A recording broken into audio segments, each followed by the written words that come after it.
दोस्तों, गद्दी के सेवादार चैनल पर आपका हार्दिक स्वागत है। आज एक भाई का प्रश्न है कि गुरुजी, हमारे घर पर बाबा बीर बुलाकी की चौकी गंदे में बैठी हुई है। किसी दुश्मन ने किसी तांत्रिक के द्वारा हमारे घर पर बाबा को बुरे में छोड़ रखा है, हमारे घर को बर्बाद करने के लिए। हमने लाख प्रयत्न कर लिए, लेकिन बाबा की चौकी कट नहीं रही है। हमने बहुत से सियाने भगत व तांत्रिकों से घर का इलाज करा लिया, लेकिन समस्या ज्यों की त्यों है। हम दाने दाने को मोहताज हो गए हैं। घर में हारी बीमारी परेशानी का सिलसिला बदस्तूर बना ही रहता है। इस बीच एक भगत ने हमें यह सलाह दी है कि यदि बाबा नहीं हट रहे हैं तो आप बाबा को पूज लो, सब कुछ ठीक हो जाएगा। तो क्या बाबा को पूजना उचित है? जबकि हमारे बड़े बूढ़ों ने कभी बाबा को नहीं पूजा। आप हमें सही सलाह दें, हम क्या करें क्या ना करें। दोस्तों, इस तरह का प्रश्न उस भाई का था और मैं सोचता हूँ और भी बहुत से भाई बहनों का यह प्रश्न हो सकता है। दोस्तों, आज की ये वीडियो खासकर उन भाई बहनों के लिए बहुत महत्वपूर्ण है जो जने जने देवताओं को तांत्रिक भक्तों के बहकावे में आके पूज तो लेते हैं, लेकिन बाद में यही उनके गले की हड्डी बन जाती है, जो ना बाहर उगली जाती है और ना भीतर निकली जाती है। दोस्तों, वीडियो को ध्यान से सुनना और अंत तक सुनने की कोशिश करना। यदि तुमने भी किसी भगत के कहने पर बुलाकी मसान को पूज लिया हो, जबकि आपके बड़े बूढ़ों ने कभी नहीं पूजा था, तुम्हारे कुल खानदान में कभी नहीं पूजा था और तुमने पूज लिया, तो बुलाकी तुम्हारे साथ क्या क्या करेगा वह ध्यान लगा करके सुन लें।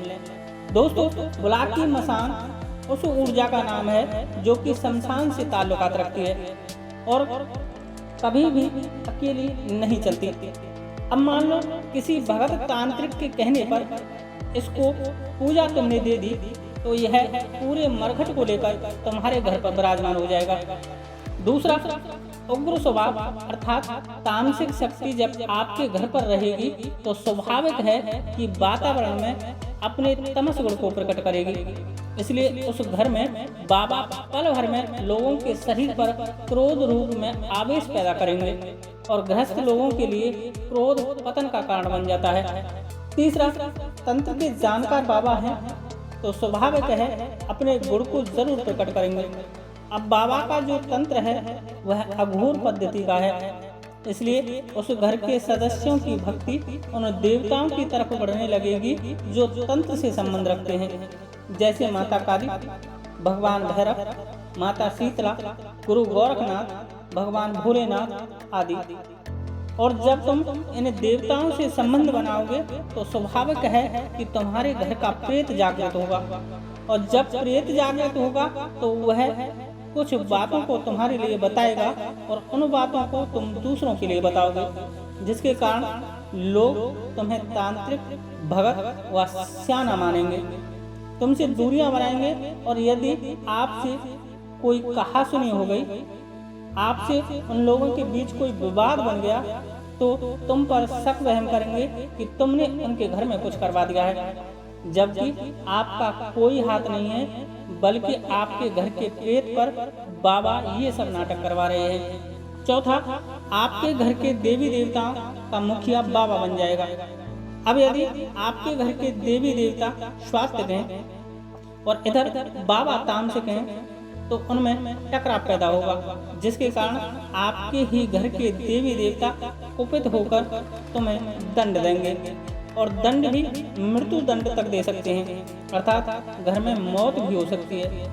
पांचवा, जब आप बाबा को पूजोगे तो तुम्हारे घर के कुल देवता, कुल देवी व पितृ तुमसे नाराज होंगे, क्योंकि जो तुम्हारे अपने हैं तुम उनको तो पूज नहीं रहे हो, जिन्होंने तुम्हारे घर की आज तक रक्षा की थी, बल्कि आप अपने घर की बागडोर उसके हाथों में दे रहे हो जो तुम्हारे घर का है ही नहीं। और दूसरा, ऐसी शक्ति को जो कि जबरन सबको एक सूटे से हाँकती है। यह वह शक्ति है जो तुम्हारे घर के देवी देवताओं की भी नहीं सुनेगी। या तो वो इसकी दास्ता स्वीकार कर लें या फिर मार खाएंगे। और दोस्तों तुम्हारे ही घर में आकर कोई तुम्हारे ही साथ नौकर जैसा व्यवहार करे तो तुम्हें भी बुरा लगेगा। लेकिन दोस्तों चूंकि घर के ही व्यक्तियों द्वारा लाई गई ये शक्ति है, इसलिए आपके पितृ कुलदेवी विवश हो जाते हैं। अब या तो वो दासता स्वीकार कर लेंगे या हमेशा के लिए आपका घर छोड़कर चले जाएंगे। और दोस्तों जब कोई घर का ही व्यक्ति घर के बड़े बूढ़ों को निकालने के लिए बाध्य कर दे तो वह एक अभिशाप दे जाते हैं, जिसे हम पितृदोष कहते हैं। छठवां, मान लो बुलाकी बाबा को आपने पूज भी लिया तो अब आप इस शक्ति का करोगे क्या? जो शक्ति वामन रूपी खिलाड़ी है, जो जिन्न, खबीस, ब्रह्म राक्षस, मसान, अघोरी आदि रूप धारण कर लेती है, जो तंत्र से संबंध रखती है। अब यदि इस शक्ति से आप काम नहीं लोगे और इस पर कोई बड़ी शक्ति का अंकुश नहीं लगाओगे तो वैसे भी यह तुम्हारे साथ तुम्हारे घर में उत्पात करेगी। ये बिल्कुल वैसे ही है जैसे किसी जिन्न को आप थाली नहीं रख सकते, उसको काम देना ही पड़ता है, वरना जिन्न अपने साधक को ही परेशान रखता है। सातवां, मान लो किसी भगत के कहने पर आपने बाबा को पूज लिया और फिर भी परेशानी ज्यों की त्यों है। और दोस्तों परेशानी आपको रहेगी भी। अब तुम्हारे मन में आया कि हम बाबा की पूजा छोड़ देते हैं तो यह आपके लिए और भी घातक सिद्ध होगा। यह एक तरह से वैसा ही होगा जैसा कि दोस्ती तोड़ने पर अक्सर दोस्त दुश्मन बन जाया करते हैं। इसलिए दोस्तों इस तरह की शक्ति को हाल तो किसी के कहने मात्र से पूजना नहीं चाहिए, और पूज लिया है तो उससे बड़े हिसाब से अपना पीछा छुड़ाना चाहिए।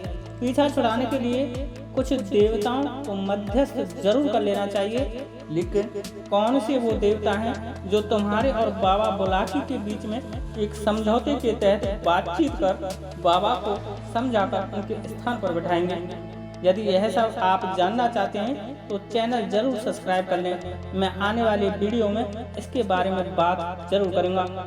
और यदि कोई भगत तांत्रिक जबरन हमारे घर बाबा को पुजवा दे यह कहकर कि बाबा सब कुछ ठीक कर देंगे, लेकिन यदि हालात आपके आज भी वैसे हैं तो आपको करना क्या है? आपको बाबा को फिर किस रूप में पूजना है?